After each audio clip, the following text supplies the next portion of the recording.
एकंदरीत काय आढळून आलं?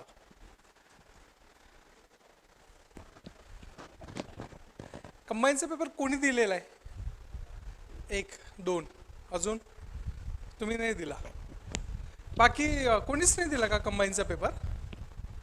का असं? देऊन तर बघायचं ना, हरकत काय होते द्यायला. पद चांगले होते, झालं असतं चांगलं झालं असतं. अनप्रिडिक्टेबिलिटी काय असते? आता एम पी एस सी शिकलं थोडक्यात, इतके दिवस तुमची जी मनोपल्ली चालत होती 10 वर्षापासून, हेच क्वेश्चन्स येणार, असे क्वेश्चन्स येणार किंवा अशा प्रकारचं असलेलं फ्रेमिंग असणार आहे. चेंज झालं, सगळं चेंज झालेलं आहे.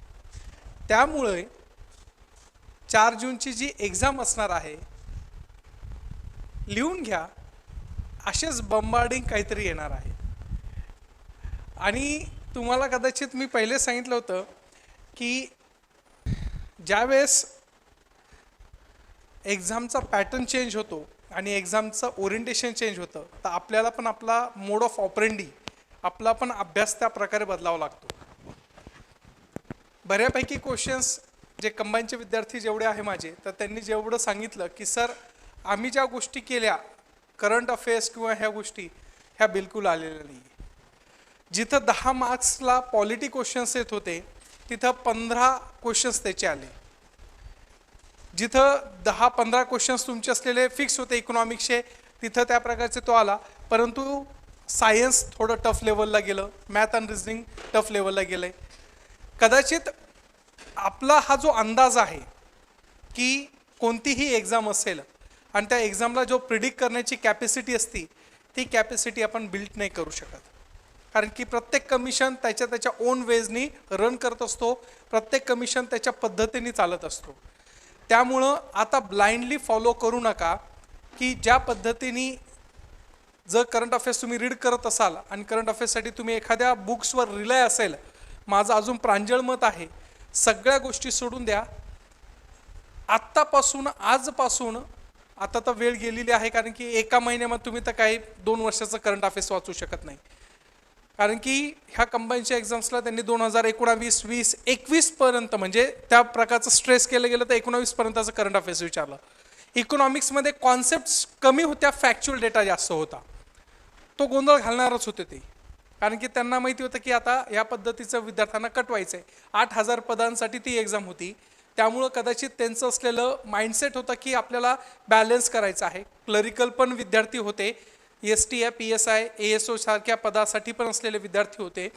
त्यामुळं त्यांचं असलेलं जे कॅल्क्युलेशन्स होतं, त्या कॅल्क्युलेशनमध्ये फॅक्च्युअल डेटा येणार होता, हे शुअर शॉट होतं. आपल्या क्लासमध्ये मी जे तुम्हाला होमवर्क दिलं होतं, असा रिपोर्ट तो आला, त्याचं प्रथम जे आहे त्या पद्धतीचं. Most of the me questions बघितल्यानंतर वेगवेगळ्या पद्धती का होईना, पण तुमच्या असलेल्या बऱ्यापैकी क्वेश्चन्स सॉर्ट आउट झाले असावे, मी असं गृहीत धरतो. मी तुम्हाला पहिले सांगितलं होतं की 15 पैकी क्वेश्चन्स जे इकॉनॉमिक्सचे येणार होते, त्याच्यातले नियर टू बी 10-12 आपले आलेच पाहिजे. जे 3 होते ते नाही आले तरी चालता, कारण की ते न येण्यासारखेच जोगे होते. कारण की एकदम 2011-12चा डेटा असेल आणि त्याच्यामध्ये एकदम पॉईंट वाईज त्यांनी विचारलेल्या संकल्पना होत्या, तर त्याच्यामध्ये कुठेतरी आपलं चुकण्याची शक्यता ही जास्त होती. त्यामुळे त्याला स्क्यूज जर केलं तरीही चालतं, परंतु तुमचे मिनिमम 12 तरी क्वेश्चन्स हे ॲप्रोप्रिएट आले पाहिजे होते. असं माझे जे विद्यार्थ्यांसोबत कन्व्हेन्शन होतं त्यावेळेस कम्युनिकेशन्समध्ये मी त्या सांगितलेलं आहे. मी हे तुम्हाला आधार का घेत असेल, तर कारण की येणारी 4 जून जी की आपल्यासमोर एक मोठं आव्हान आहे. का? कारण की याच्यामध्ये 2 प्रेडिक्टेबिलिटी मी प्रिडिक्ट करतोय आता, की इथं कोणता पॅटर्न फॉलो केला जाईल सांगितला जाणार नाही. आणि दुसरी गोष्ट, तुम्हाला सगळ्या अँगलनी स्टडी करावं लागणार आहे. इतके दिवस राज्यसेवा म्हटलं तर कॉन्सेप्च्युअल क्लॅरिटीवर फोकस होता, परंतु अलॉंग विथ दॅट आता कशावर फोकस करावं लागणार आहे? फॅक्च्युअल डेटावर पण फोकस करावं लागणार आहे. तुम्हाला विचारून आता त्या प्रकारचा किंवा अंदाज बांधणं हे सोडून द्यायचे. ठोक ताळे ज्याला आपण म्हणतो, त्या ठोक ताळ्यांच्या असलेल्या माध्यमातून तुम्ही फक्त एका प्रकारचं असलेलं विषयाला कोणता हात घालायचा आहे तो कळू शकतो, परंतु संपूर्ण विषय अंडरस्टँड नाही करू शकत. जिओग्राफीचं पण जेव्हा तुम्ही ॲनालिसिस करता, तर जिओग्राफीचं पण त्यांनी एकदम आपण म्हणतो ना, जे ऑप्शनल ओरिएंटेशन असलेले काही थिंकर्स असेल, काही त्याच्याबद्दल संशोधन करणारे व्यक्ती असेल, त्यांच्यावर क्वेश्चन विचारले त्यांनी. मग विचार करा, आता जर ही राज्यसेवा असेल तर राज्यसेवेला तुम्हाला त्या पद्धतीने त्या ओरिएंटेशननी स्टडी करावं लागणार आहे. माझा तोच प्रयत्न असेल की आजचं रिव्हिजन लेक्चर्समध्ये तुम्हाला होता हो जेवढं जास्त देता येईल तेवढं जास्त द्यायचं. परंतु it's up to limit to me also. जेवढं देता येईल तेवढं आपण करणारच आहोत, त्याच्याबद्दल शंका नाही, कुशंका नाही आहे. परंतु याच्याही बियॉन्ड जाऊन तुम्हाला मी वेळोवेळी सांगितलेलं आहे की इकॉनॉमिक सर्वे वाचा, बजेट वाचा. 3 क्वेश्चन्स आलेले तुम्हाला, ॲज इट इज क्वेश्चन्स आलेले. मग बजेटमधल्या प्रोव्हिजन्स, इकॉनॉमिक सर्वेमधल्या प्रोव्हिजन्स ज्यावेळेस आपण रीड करतो तर त्यावेळेस तुम्हाला ॲटोमॅटिकली कळतं की याच्यामधला हा संदर्भ इथं लागू शकतोय. मग आता हे जेव्हा बघता, तर आता आज ज्या प्रकारचं असलेलं न्यूजपेपरमध्ये आलेलं आहे, आज तर 2 मे असल्यामुळं त्या प्रकारच्या गोष्टीच्या माध्यमातून तिथं आपल्याला कळलं नाही की कारण की काल सुट्टी असल्यामुळं GST कलेक्शनमध्ये बऱ्यापैकी भारताने चांगल्या प्रकारे GST कलेक्शन चांगलं केलेलं आहे. मग GST बद्दल थोडं एक डोळे खालून घाला की नेमकं GST कधी स्टार्ट झाला आहे, कशा प्रकारे झालेला आहे, कशाची जागा घेतली आहे, कोणते इनडायरेक्ट टॅक्सेस त्याच्यामध्ये इन्क्लूड झालेले आहे. All this such things which has been mention within the particular curriculums your syllabus, you have to be just understood in thoroughly manner. Otherwise if you are taking as a lightly, the subject will be also take you lightly. त्यामुळं तुम्ही lightly घेऊ नका. थोडं पीक level आता जवळ आलेलं आहे. जास्त वेळ नाही घेता आपण त्या गोष्टीला चर्चेला सुरुवात करू. परंतु माझं हेच पहिल्यापासून अजून मत असेल की जेवढं जास्त होईल तेवढं तुम्ही रीडिंग वाढवा, जेवढं जास्त ॲनालिसिस करता येईल तेवढं ॲनालिसिस करा.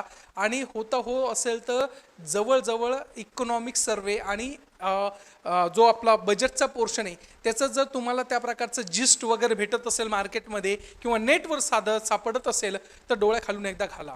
कारण की येण्याची शक्यता ही आता वाढत चाललेली आहे. तुमचा अभ्यास तेवढा ताकदीचा असायला पाहिजे. ठीक आहे, चलो we have to be started. Revision through PYQ. आता मी PYQच का घेतलं, मी सेगमेंट वाईज पण घेऊ शकलो असतो किंवा सेगमेंटच्या ओरिएंटेशननी पण घेऊ शकलो असतो. परंतु माझं एक पहिल्यापासून मत आहे, जर तुम्हाला कमिशनला ओळखायचं असेल, आयोगाला ओळखायचं असेल तर तुम्ही त्याचा PYQ बघा.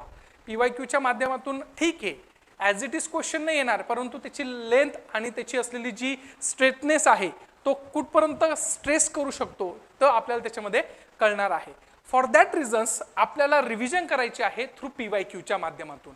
मग आता ह्या PYQच्या माध्यमात ज्यावेळेस आपल्याला करायचं असेल तर त्यावेळेस मी चॅप्टर वाईज याची सुरुवात केलेली आहे. याच्यामध्ये मी आता दोन्ही गोष्टी घेणार आहे. एक तर कंबाईनला पण जे क्वेश्चन्स आलेले आहे, अलॉंग विथ दॅट राज्यसेवेला प्री आणि मेन्स ह्या दोन्ही, म्हणजे आपल्याकडं कंबाईनची प्री, कंबाईनची मेन्स, राज्यसेवेची प्री, राज्यसेवेची मेन्स, ह्या चारही ॲस्पेक्टनी इकॉनॉमिक्सवर त्या चॅप्टरवर कसे क्वेश्चन्स आलेले ते आपण थरोली डिसाईड करणार आहे किंवा डिस्कस करणार आहे. म्हणजे काय होईल, तुम्हाला तो चॅप्टर कोणत्या पद्धतीने वाचायचा आणि कशा पद्धतीने वाचायचा हे एक अँगल येणार आपल्याला. त्यामुळं त्या प्रकारच्या गोष्टीमध्ये पहिला क्वेश्चन्स आहे जो की 2020ला विचारला होता राज्यसेवा मुख्य परीक्षेला. काय होता क्वेश्चन्स, बाजार किमतीनुसार स्थूल देशांतर्गत उत्पादन आणि स्थूल राष्ट्रीय उत्पादन यामधील फरक हा खालीलपैकी एका घटकांमुळे दिसून येतो. आता तुम्हाला असेच क्वेश्चन्स येणार आहे. तुम्हाला याच्यातलं असलेलं बिटवीन द लाईन्स वाचायची कॅपॅसिटी वाढवायची विद्यार्थी मित्रांनो. ज्यावेळेस तुम्हाला असे क्वेश्चन्स येतात तर तुम्हाला स्ट्रेट फॉरवर्ड नाही विचारणार आहे की भाई GDP और GNP क्या है. They might be ask you what is the difference between the GDP and GNP and kind of a natures of a questions has been seen within this particular questions. याच्यामध्ये काय विचारलेलं आहे, स्थूल देशांतर्गत उत्पादन म्हणजे आपल्याला GDP आणि स्थूल राष्ट्रीय उत्पादन म्हणजे GNP याच्यामधला असलेला फरक कोणत्या वाक्यांमुळे दिसून येतोय, अशा प्रकारचा हा क्वेश्चन आहे. मग आता आपल्याला कॉन्सेप्ट क्लिअर असायला पाहिजे की भाई GDP याने क्या होता है, GNP याने क्या होता है. जर ती कॉन्सेप्ट क्लिअर असेल तर त्या प्रकारच्या असलेल्या गोष्टीच्या माध्यमातून चटकन कळतं की याचा आन्सर काय असणार आहे. जर आपण ऑप्शन बघायला गेलं तर ऑप्शन मध्ये काय दिसतंय, पहिलं ऑप्शन काय आहे, एकूण वस्तू व सेवाचे उत्पादन. हा फरक थोडी झाला, हा त्याच्या एका प्रकारचं असलेलं डायमेन्शन झालं GDPचं, त्यामुळे हे ऑप्शन सुकट झालं. त्याच्यानंतर परदेशी उत्पादन घटकापासून उत्पन्नाचा समावेश. तिसरं ऑप्शन परदेशी नागरिकांनी देशात उत्पादित केलेल्या वस्तू व सेवा. चौथं ऑप्शन घटक किमतीनुसार वस्तू व सेवांच्या उत्पादनाची बेरीज. आता हे जर आपण एलिमिनेशन मेथड यूज केली तर एलिमिनेशन मेथड मध्ये आपल्याला माहिती आहे पहिलं आणि चौथं ऑप्शन तर गेलं. मग राहिलं कोणते दोन ऑप्शन्स, सेकंड आणि थर्ड. मग याच्यामध्ये जर परदेशी उत्पादन घटकापासून उत्पन्नाचा समावेश जर त्या पद्धतीचा बघितला गेला आणि दुसरं परदेशी नागरिकांनी देशात उत्पादित केलेल्या वस्तू व सेवा याचं असलेलं उदाहरण जर आपण याचं बघायला गेलं तर जीडीपी आणि जीएनपी इथला असलेला फरक आपल्याला चटकन लक्षात येतो. जीडीपी म्हणजे काय असणार आहे की तुमच्या देशाच्या अंतर्गत असलेल्या आर्थिक परिघ क्षेत्रामध्ये तयार होणाऱ्या वस्तू व सेवांची अंतिम बाजार मूल्यता म्हणजे काय आहे, जीडीपी आहे. मग त्याच्या अंतर्गत आपण बघितलं होतं की आर्थिक परिक्षेत्राअंतर्गत तुमचं असलेलं 12 नॉटिकल माइल्स असलेलं तुमची इकॉनॉमिकल टेरिटरीच्या अंतर्गत असलेली जी किनारपट्टी आहे त्याच्या 12 नॉटिकल माइल्स, त्याच्यानंतर 200 नॉटिकल माइल्स इथपर्यंत असलेला जो काय आहे तो इकॉनॉमिक झोन आहे. मग तो पण तिथं कन्सिडर होणार आहे. भारताचं एखादं जहाज जर सिंगापूरला जात असेल, युकेला जात असेल आणि एखादा प्रवासी घेऊन जात असेल ते उत्पादित होणारा पैसा हा कुठलचा असणार आहे, जीडीपी मध्ये असणार आहे. कशामध्ये असणार आहे, जीडीपी मध्ये असणार आहे. आणि याच्या सगळ्यांची असलेली अंतिम वस्तूची बेरीज म्हणजे मार्केट प्राइस हे पण आपण त्यावेळेस बघितलं होतं. मग मार्केट प्राइस अंतर्गत आपण अंतिम वस्तू व सेवांची बेरीज बघितल्यानंतर आपल्याला कळालं की याच्या अंतर्गत आपल्याला इंडियन्स पण दिसत आहे आणि त्याच्यासोबत कोण आहे, फॉरेनर्स पण आहे. जसं मी तुम्हाला उदाहरण दिलं होतं जॅकलिन वहिनी, आपल्या जॅकलिन वहिनी श्रीलंकेतल्या परंतु भारतामध्ये येऊन चित्रपटामध्ये पैसे कमवते व अपने इंडिया में जीडीपी बढ़ा रही है ना. मग अशा पद्धतीचं असलेलं ते पण आहे, सलमान खान पण आहे आपल्याकडं. मग अशा पद्धतीने जीडीपी अंतर्गत इंडियन्स आणि फॉरेनरने ही केलेलं कमवलेलं उत्पादन किंवा केलेलं प्रोडक्शन हे जीडीपी मध्ये कॅल्क्युलेट केलं जातं. ज्यावेळेस आपण जीएनपीची गोष्ट करतो तर त्यावेळेस जीएनपी मध्ये फक्त काय घेत असतो, यस नॅशनल, काय नॅशनल म्हणजे नागरिकांनी कमवलेलं उत्पादन किंवा त्या प्रकारचं भारतीयांनी कमवलेलं उत्पादन. मग ज्यावेळेस आपल्याला जीएनपी काढायचा असतो तर जीएनपीचा फॉर्म्युला आपल्याला लक्षात येतो GDP plus X minus M आहे. एक्स मायनस एम चा असलेला लॉंग फॉर्म काय करणार आहे आपल्याला की याच्या अंतर्गत abroad, yes yes exactly from abroad to the abroad. आलं लक्षात. म्हणजे तुम्हाला असलेला भारतामध्ये असलेले काही परकीय लोक असेल ते पैसे पाठवत असेल आणि तिथून त्या प्रकारचे असलेले भारतीय लोक असेल ते भारताकडे पैसे पाठवत असेल तर मग त्या प्रकारचं असलेलं इथं काय असणार आहे, उत्पादन असणार आहे. मग अशा प्रकारचं जीएनपी आणि जीडीपी मधला फरक आपल्याला दिसून येतोय की तुमच्या असलेल्या परदेशी नागरिकांनी देशात उत्पादित केलेल्या वस्तू आणि सेवांचं असलेलं काय असणार, आन्सर असणार आहे. आलं लक्षात, समजलं. अशा पद्धतीने क्वेश्चन्स विचारल्या जातात आणि अशा पद्धतीने तुमच्या कॉन्सेप्ट क्लिअर असायला पाहिजे. येतंय लक्षात. मग जीएनपी आणि जीडीपीच्या ही पलीकडे जाऊन आपण त्या प्रकारचं असलेलं अजून एक गोष्ट बघितली होती. काय बघितली होती,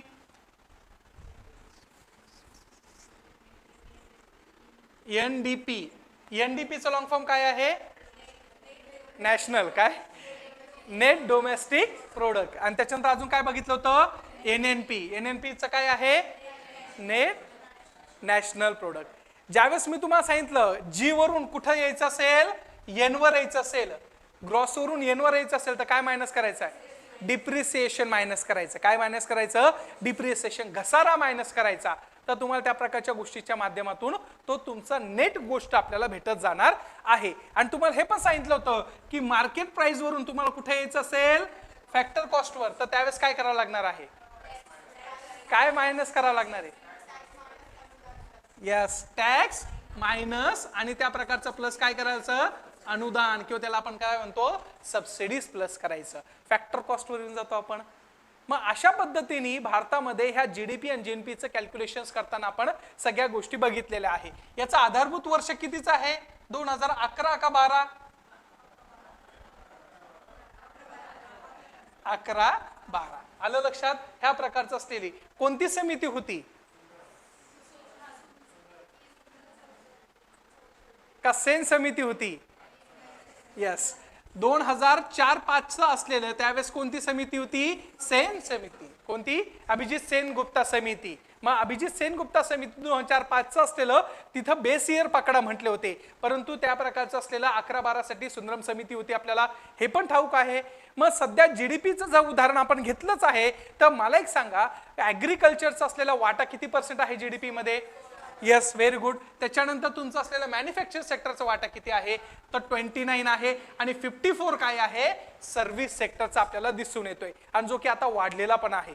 काल परवाचे असलेल्या त्या संदर्भामध्ये आपल्याला वाढलेला पण दिसून येतोय.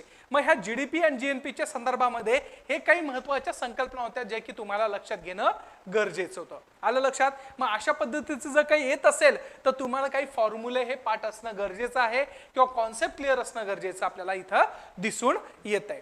आलं लक्षात? पुढचा क्वेश्चन आपल्याला बघायचा आहे. खालील विधाने विचारात घ्या. कधीच आहे? कंबाईन 2021चा. मी मुद्दाम सध्या रिलेव्हन्सी किंवा त्या प्रकारचं जुने पण घेतले, काही नवी पण घेतले, कंबाईनचे पण घेतले. मग आता कंबाईनच्या ग्रुप बी मध्ये 2021ला आलेला क्वेश्चन्स, तो क्वेश्चन्स काय आहे?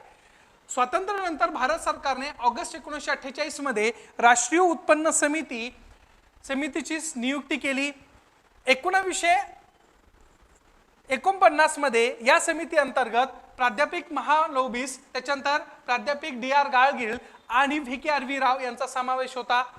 राष्ट्रीय उत्पन्न समितीचा अहवाल 1951 मध्ये आणि अंतिम अहवाल हा 1954 मध्ये आलेला आहे आपल्याला, असा त्यांनी क्वेश्चन्स विचारलाय. आणि खाली विविध प्रकारचे असलेले क्वेश्चन हे दिलेले आहे, ऑप्शन दिले, आणि त्याच्यामध्ये काय सांगितलं आहे? कोणतं विधान चुकीचं आहे. एक लक्षात घ्या, एक वेळेस तुमची राज्यसेवेची एक्झाम ही खूप सोपी बरं का? 2 तासामध्ये तुम्हाला 100 क्वेश्चन सॉल्व्ह करायचे. म्हणजे किती मिनिटामध्ये? 120 मिनिटामध्ये 100 क्वेश्चन सॉल्व्ह करायचे. पण कंबाईनची एक्झाम खूप अवघड असते बरं. तुम्हाला 60 मिनिटामध्ये 100 क्वेश्चन सॉल्व्ह करायचे असतात, ते इम्पॉसिबल असतात. म्हणून लक्षात ठेवा, राज्यसेवेला येणारे क्वेश्चन्स हे डिफिकल्ट नसणारे पण ट्रिकी जास्त असणार आहे. त्यामुळे ते सॉल्व्ह करता वेळेस थोडं बारकाईने त्याच्यामध्ये बघितलं पाहिजे.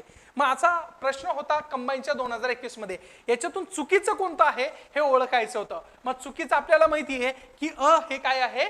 चुकीचं आहे. त्यामुळं एक काय असणार आहे? याचं ऑप्शन असणार आहे. का? कारण की त्या प्रकारची असलेली समिती कधीची होती? 1949 होती. आणि 1949ला भारताचं राष्ट्रीय उत्पन्न मोजण्यासाठी अशा प्रकारची एक समिती परमनंटली असावी असा भारत सरकारने जेव्हा विचार केला, तर त्यावेळेस आपल्याकडं the name of that person is Mahalanobis यांच्या अध्यक्षतेखाली आपण काय केली होती? समिती स्थापन केली होती. आणि तुम्हाला म्हणलं होतं की त्यांचे नाव पाठ करायचे. कोण होते? गाडगीळ. आणि अजून कोण होते? डॉक्टर VKRV राव. या डॉक्टर VKRV राव यांना काय म्हणलं जातं? द फादर ऑफ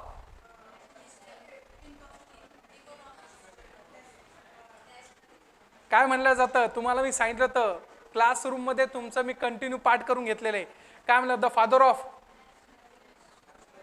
नॅशनल अकाउंटिंगचे असलेले फादर म्हटलं जातं. कोणाला? डॉक्टर VKRV राव यांना म्हटलं जातं. परिणामी यांचं असलेलं स्थापन झाली आणि यांनी ज्यावेळेस सांगितलं की आता सध्या तर ही कमिटी आहे माझ्या अध्यक्षतेखाली, परंतु भारतासाठी कंटिन्युअसली काय पाहिजे? एक संस्था असायला पाहिजे जे की भारताचं कंटिन्युअसली काय मोजणार आहे? उत्पन्न मोजणार आहे. परिणामी आपण त्या प्रकारची असलेली CSO ची काय केली होती? स्थापना केली होती. CSO ची स्थापना कधीची आहे? 1954 ची. आणि CSO ची स्थापना केल्यानंतर आपण ह्या CSO ला काम देऊन टाकलं की तुम्ही काय करायला पाहिजे की भारताचं असलेलं नॅशनल इन्कम किती आहे ते मोजलं पाहिजे. सोबत त्याच्या अंतर्गत आपल्याकडं जे इंडेक्स ऑफ इंडस्ट्रियल प्रोडक्शन असेल त्याचीही गणना तुम्ही केली पाहिजे. अशा पद्धतीने ह्या CSOचं आपण काम वाटून दिलं आणि याला सहाय्य करण्यासाठी एक संस्था स्थापन केली. नाव काय होती? NSSO. काय होती?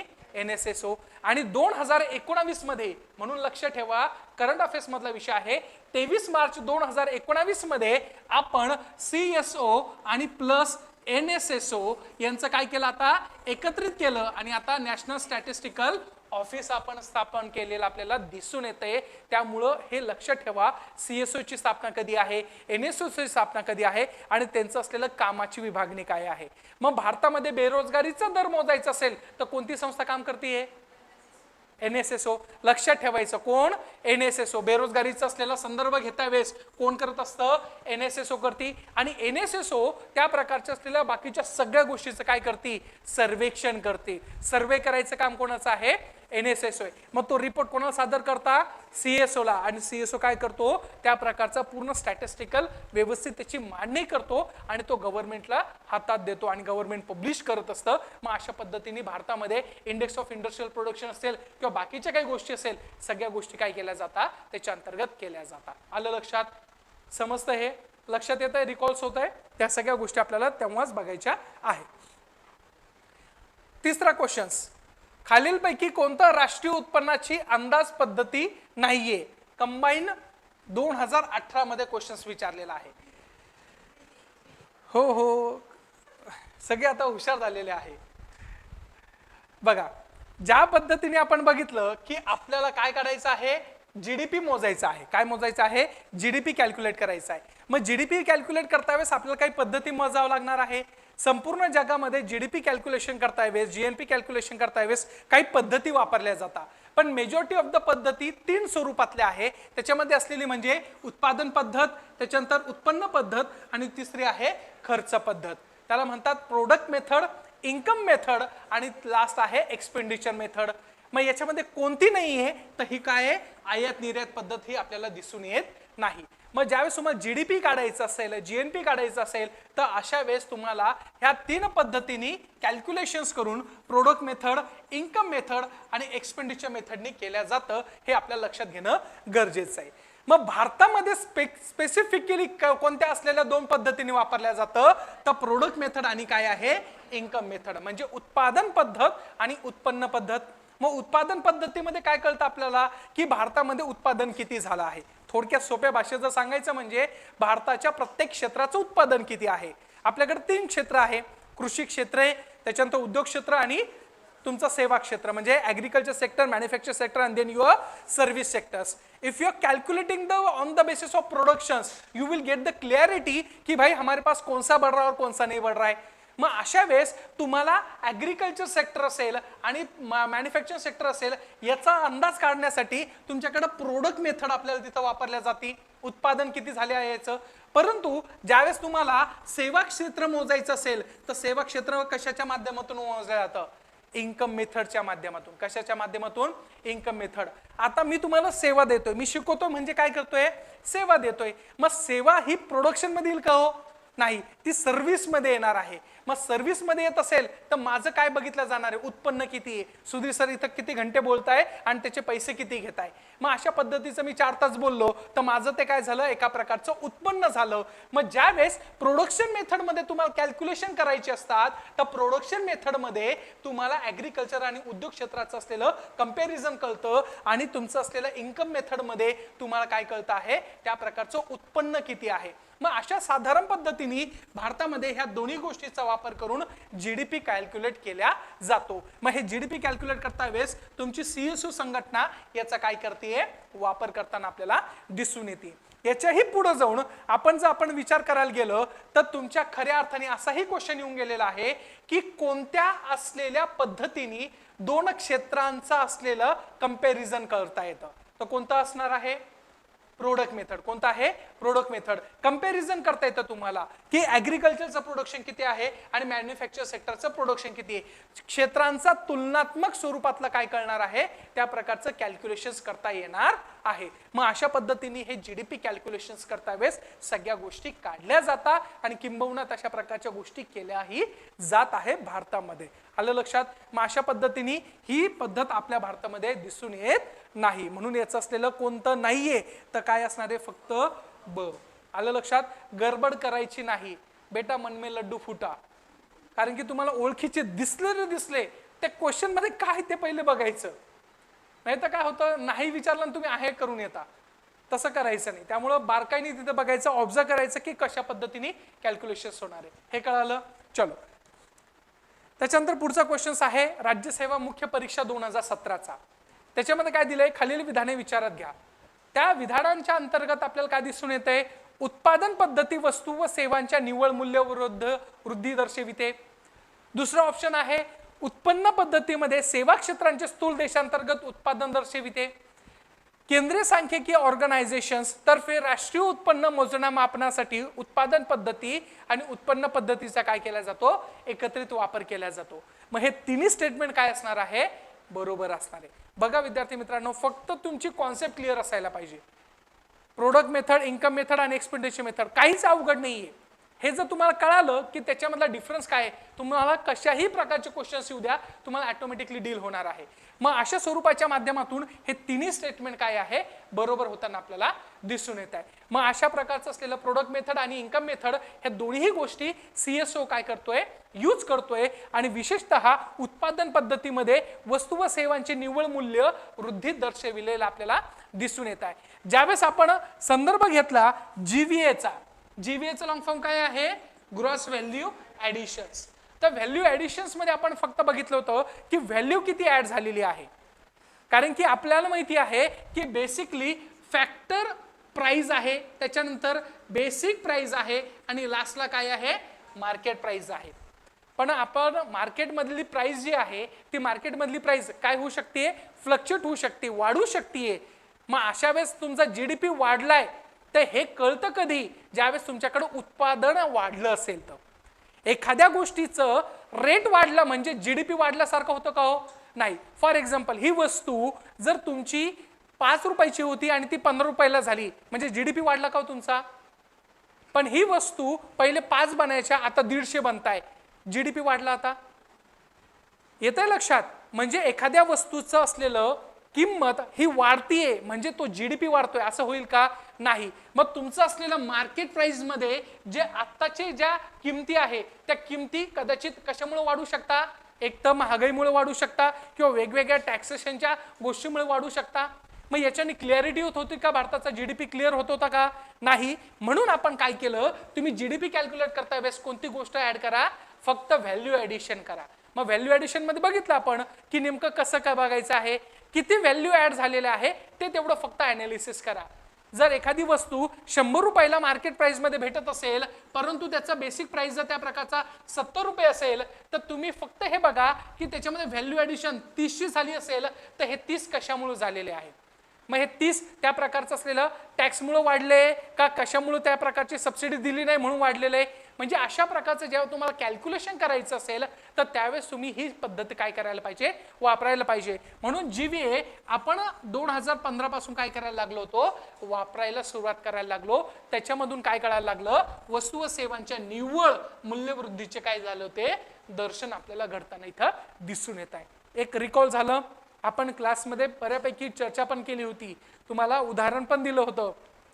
गव्हापासून तर पावपर्यंत काय ज्या सगळ्या गोष्टी होत्या किंवा वडापावपर्यंत सगळ्या तुम्हाला एक स्पेक्ट्रम मध्ये मी सांगितलं होतं की व्हॅल्यू ऍडिशन्स कशा होता, रिकॉल्स होत आहे. मग हे तिन्ही ऑप्शन्स काय असणार आहे, बरोबर असणार आहे. त्याच्यानंतर पुढचा असलेला संदर्भ राज्यसेवा पूर्व परीक्षा 2018 काय दिलेला आहे बघा.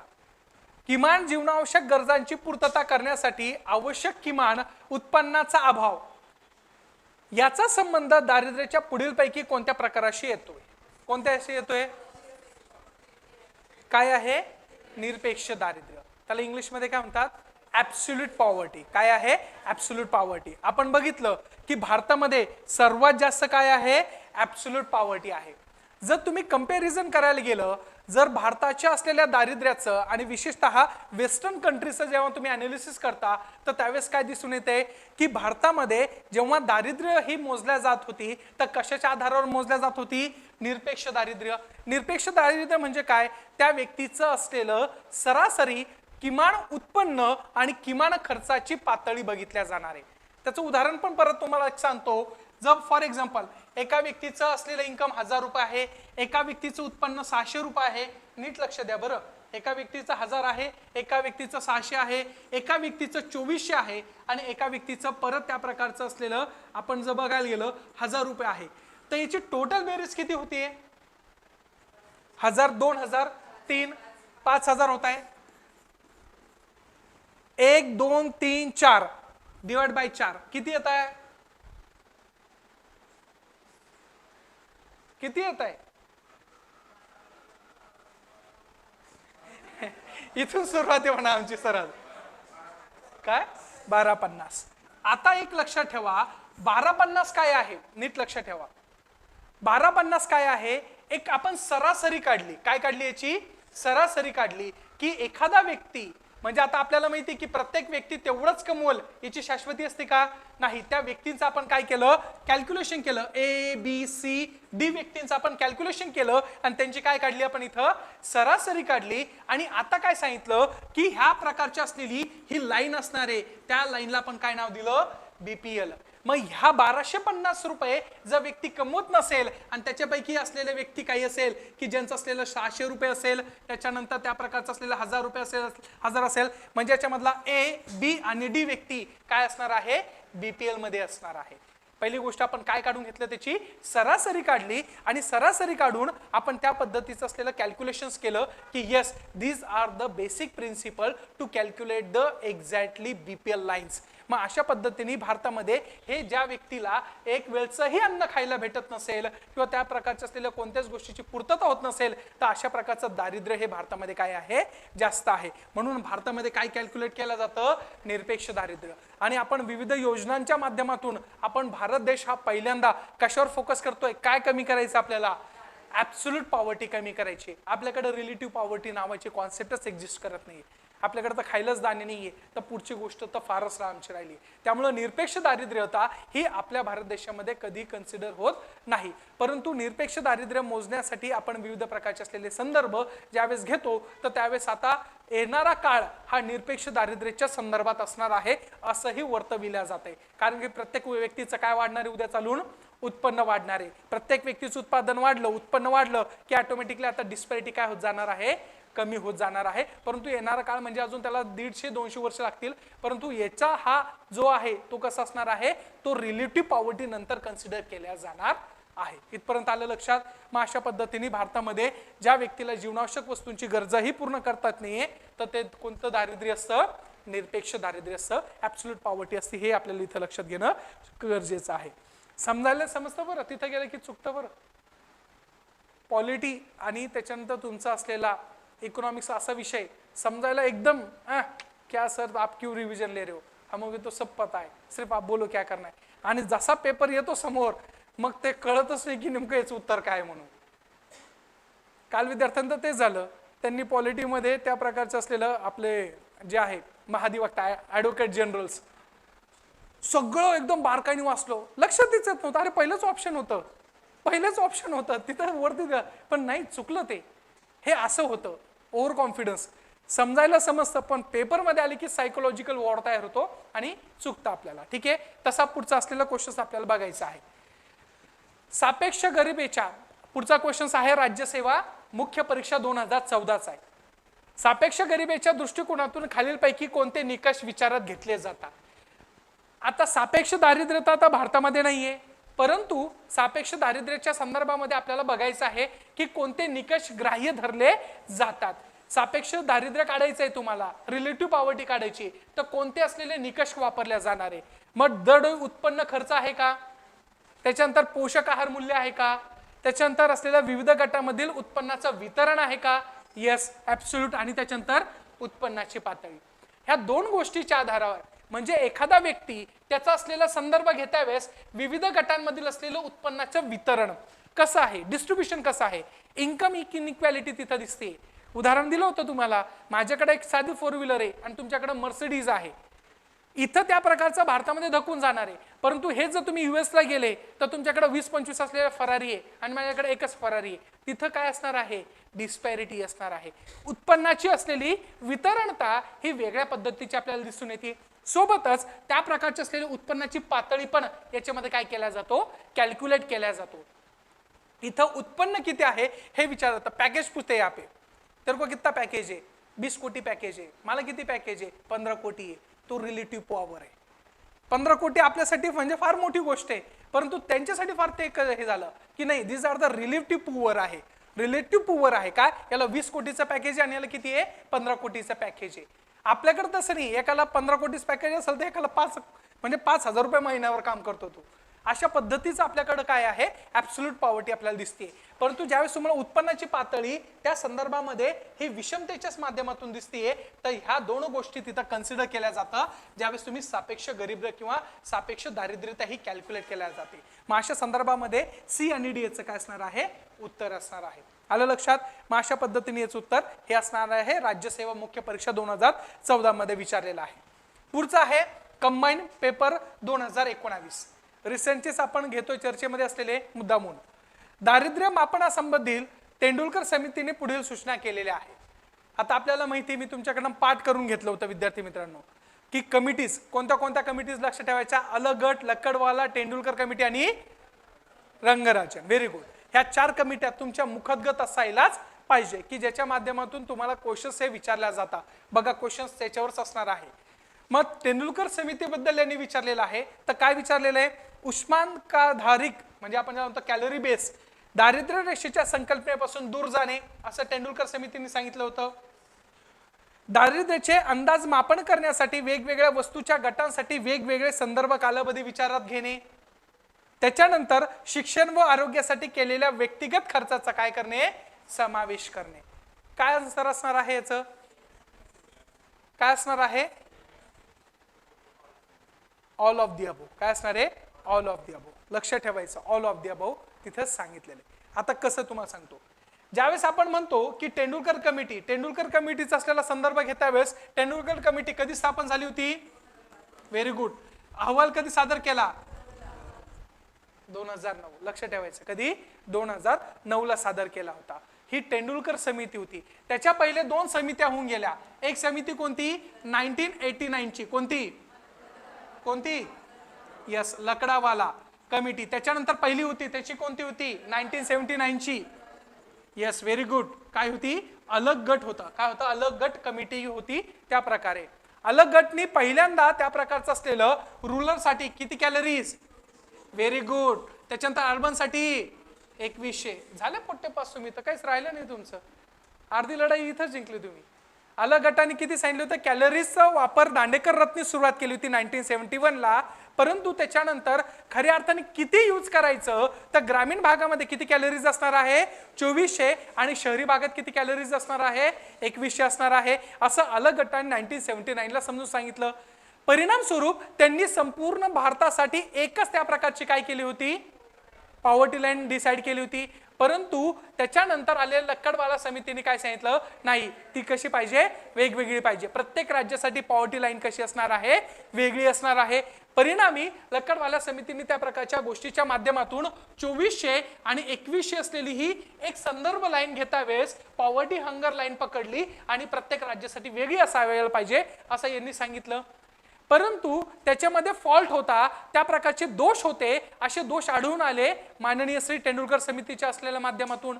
तेंडुलकर समितीला काय दिसलं, की तुम्ही जे गोष्ट घेतलेली आहे काय, की hunger line is a consider as a poverty line, हे काय आहे, चुकीचं आहे. का, फक्त कॅलरीज खाणारा व्यक्ती आणि कॅलरी भेटलं नाही म्हणजे तो गरीब, अशातला कधीही संदर्भ लावता कामा नाही. परिणामी त्या प्रकारचं त्यांनी कॅल्क्युलेशन्स करून किती 2004-5 साठी, 2009-10 साठी आणि 2011 आणि 12 साठी काय केलं होतं, कॅल्क्युलेशन्स केलं. आणि कॅल्क्युलेशन्स करून भारताची असलेली पॉवर्टी किती आहे हे सांगण्याचा काय केला, प्रयत्न केला.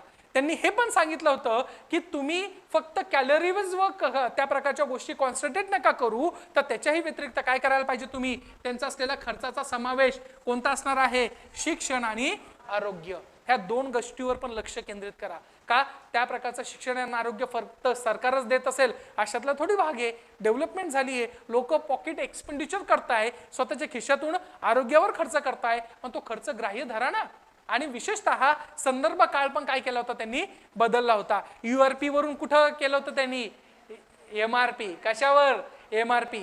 URPचा लॉंग फॉर्म काय, युनिफॉर्म रिकॉल पिरियड. MRPचा मिक्स रिकॉल पिरियड आणि मॉडिफाईड मिक्स रिकॉल पिरियड. आलं लक्षात. मग तेंडुलकर समितीने विविध गोष्टीच्या माध्यमातून विविध गटासाठी वेगवेगळे काय घेतले होते, कालावधी वेगळा घेतलेला आपल्याला दिसून येतोय. मग अशा संदर्भामध्ये ज्यावेळेस आपण विचार करतो तर त्यावेळेस 3 वर्षासाठी, 4-5 साठी, 2009-10 आणि 11-12 साठी काय केलं होतं, त्यांनी हे दारिद्र्य काढलं होतं. तर 2004-5 मध्ये किती दारिद्र्य दिसून आले त्यांना? Yes, very good. किती? 37%. त्याच्यानंतर 2009-10ला यस, व्हेरी गुड. त्याच्यानंतर किती? 20%. सॉरी 21. 8 कमी करत चालायचं. आलं लक्षात? 37 - 8 - 8 तुम्हाला तिन्ही सापडणार आहे. कोणत्या राज्यांमध्ये त्या प्रकारची पॉवर्टी होती जास्त? लक्षात कसं ठेवायचं? OBC. काय लक्षात ठेवायचं? OBC. असं लक्षात ठेवलं तरी चालतं तुमचं. आलं लक्षात? मग हे कोणी कॅल्क्युलेशन्स केलं? तेंडुलकर समितीने आपल्याला इथं दिसून येते. मग ह्या संदर्भामध्ये तेंडुलकर कमिटीने ह्या सगळ्या गोष्टीचा वापर करून भारतामध्ये पॉवर्टी लाईनचा असलेला संदर्भ घेता वेळेस ह्या सगळ्या गोष्टी तिथं केलेल्या आपल्याला दिसून येत आहे. आलं लक्षात? हे समजलं? बघा, एका क्वेश्चनमुळे आपली पूर्ण रिव्हिजन तयार होती. याच्या पलीकडे काही विचारणार नाही. हेच तुम्हाला कंटिन्युअसली विचारल्या जातात, परंतु हे पण तुमचे आकडे तसेच्या तसेच काय असायला पाहिजे? लर्न असायला पाहिजे किंवा तुमचा फॅक्च्युअल डेटा तेवढा स्ट्रॉंग असायला पाहिजे. आलं लक्षात? नेक्स्ट क्वेश्चन आहे राज्यसेवा पूर्व परीक्षा 2022चा आहे.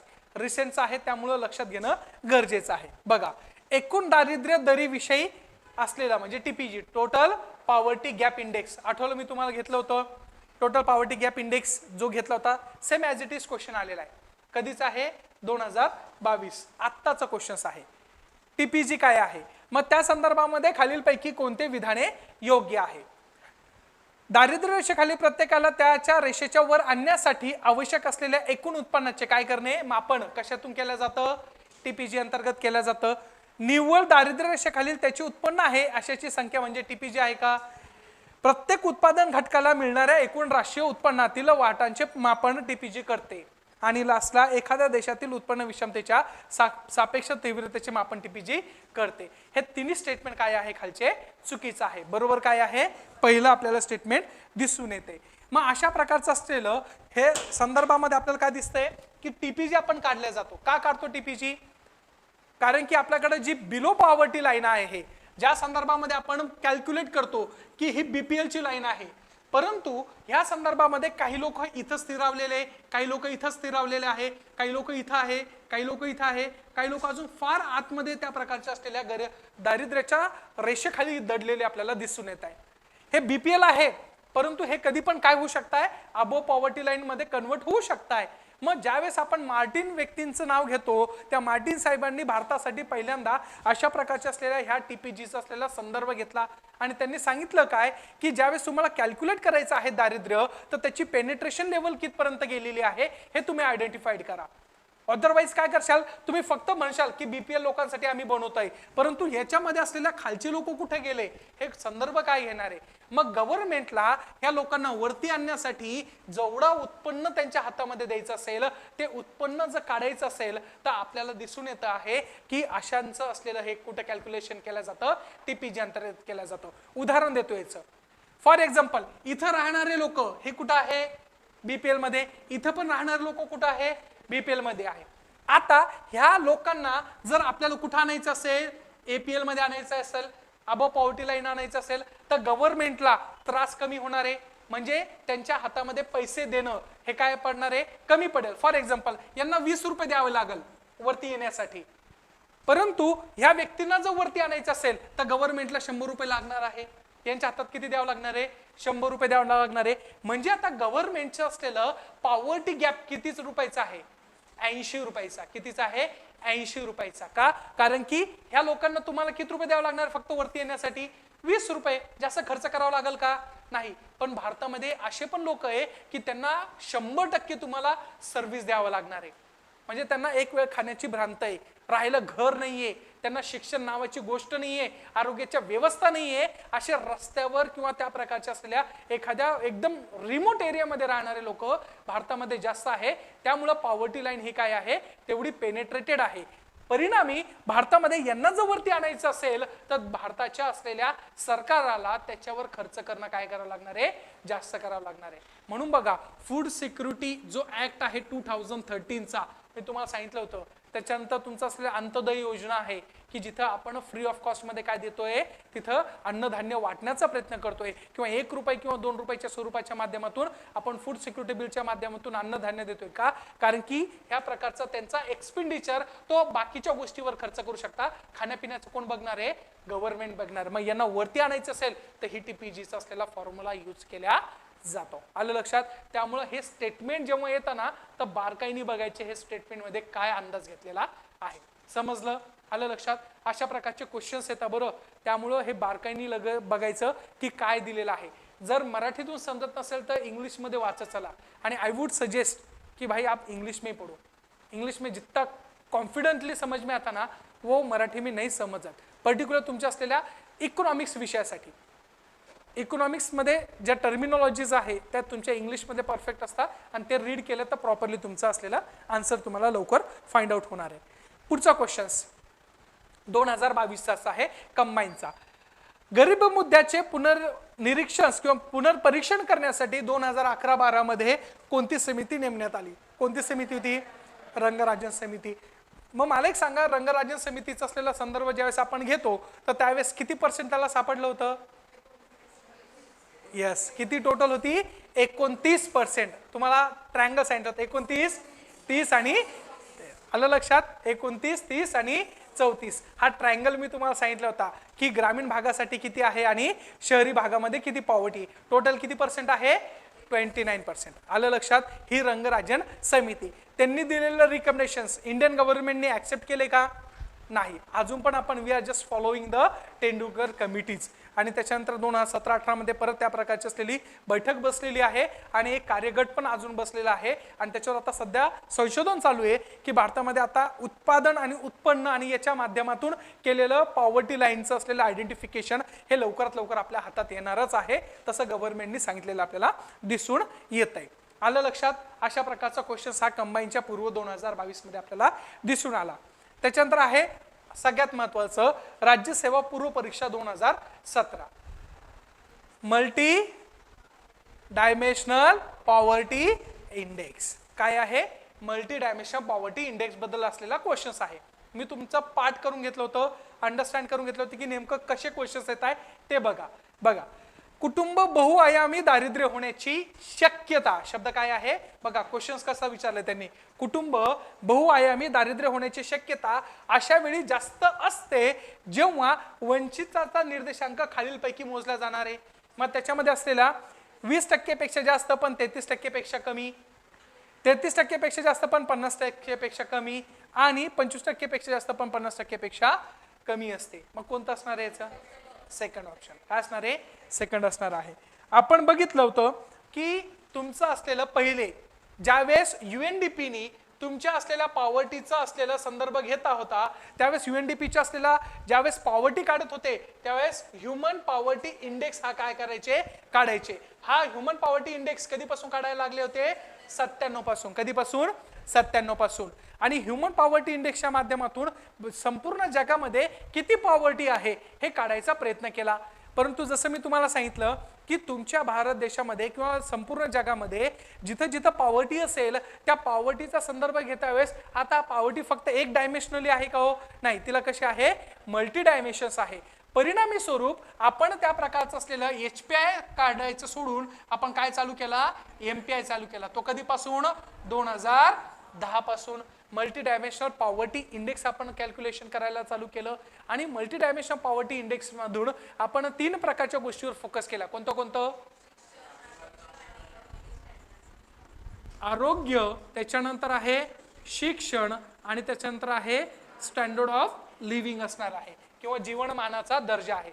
भारांक किती दिला होता, तर 103 आपण त्याच्यामध्ये काय दिला होता, भारांक आपल्याला इथं दिलेला दिसून येतोय.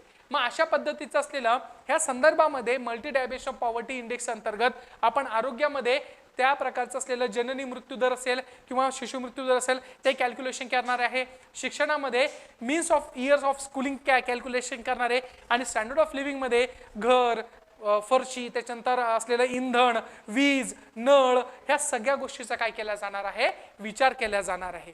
मग हे ज्याच्या पद्धतीने त्या त्या देशामध्ये त्या त्या कुटुंब व्यवस्थेमध्ये जर कमतरता असेल तर आपण असं म्हणू की त्या प्रकारचं असलेलं हे काय असणार आहे, 100% त्या प्रकारे काय असणार आहे, बहुआयामी असणार आहे. मग त्याचा स्पेक्ट्रम हा 0 ते 100% पर्यंत आपण कॅल्क्युलेट करायला गेलो. मग त्याच्यामध्ये असलेला ज्यावेळेस आपण संदर्भ घेतो तर त्यावेळेस आपल्याला दिसून येतं की 20%, त्याच्यानंतर 33% आणि त्याच्यानंतर 50%चा ज्यावेळेस आपल्याला संदर्भ घेतो तर 20% काय आहे, असुरक्षित स्वरूपातली असलेली बहुआयामी दारिद्र्यता आहे. त्याच्यानंतर 33% मध्ये काय आहे, बहुआयामी दारिद्र्य आहे असं कन्सिडर होणार आहे. आणि त्याच्या पुढे जर गेलं तर काय आहे, तीव्र स्वरूपाची असलेली काय असणार आहे, बहुआयामी दारिद्र्यता असणार आहे. हे आपल्याला लक्षात घेणं गरजेचं आहे. म्हणून याचं उत्तर काय असणार आहे, ब स्वरूपातलं असणार आहे. 33 प्रश्नापेक्षा जास्त पण 50% पेक्षा कमी असणार ह्या स्पेक्ट्रम मध्ये इथं बसविल्या जातं. आलं लक्षात. मग अशा प्रकारचं असलेलं हे पॉवर्टी आणि पॉवर्टीच्या कॅल्क्युलेशनसाठी असलेल्या सगळ्या गोष्टी आपण बघितलेल्या आहे. पॉवर्टीमध्ये प्रत्येक समितीचं लक्ष ठेवण्याचा प्रयत्न करायचा आहे. मग त्याच्यामध्ये दांडेकर रथ पासून अलग गट असेल, लक्कडबाला असेल आणि त्याच्यानंतर तुमचं असलेलं तेंडुलकर समिती आणि लास्टला कोणती आहे, रंगराजन समिती. या सगळ्यांचा संदर्भ तुम्हाला इथं घेताच आला पाहिजे. आलं लक्षात. हे समजलं. अशा प्रकारचा असलेला संदर्भ आपल्याला इथं घेता येऊ शकतो. पुढचा असलेला STI मेन्स 2014चा क्वेश्चन आहे. राष्ट्रीय नमुना सर्वेक्षण संघटना म्हणजे NSSO याने बेरोजगारीबाबत खालीलपैकी संकल्पना विकसित केलेल्या आपल्याला दिसून येत आहे. भारतामध्ये बेरोजगारी दर जर मोजायचा असेल तर कोण मोजतं?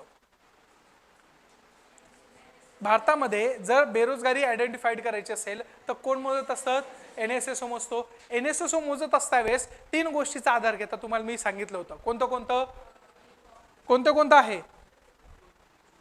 तुमच्याकडनं मी पाठ करून घेतलं. तुम्हाला मी सांगितलं होतं हे पाठ करा, तसे क्वेश्चन्स येत आहे आणि तसे क्वेश्चन्स येऊन गेलेले आहे. कोणतं आहे? सिक्वेन्स सांगा. युज्युअल प्रिन्सिपल स्टेटस किंवा त्याला आपण US म्हणतो युज्युअल स्टेटस. त्याच्यानंतर आहे युज्युअल काय, वीकली का डेली, वीकली स्टेटस. काय आहे, युज्युअली वीकली स्टेटस. आणि त्याच्यानंतर आहे युज्युअली डेली स्टेटस. आलं लक्षात. हा सॉरी, करंट वीकली, युज्युअली आलं तोंडात. करंट वीकली CDS पद्धत आहे.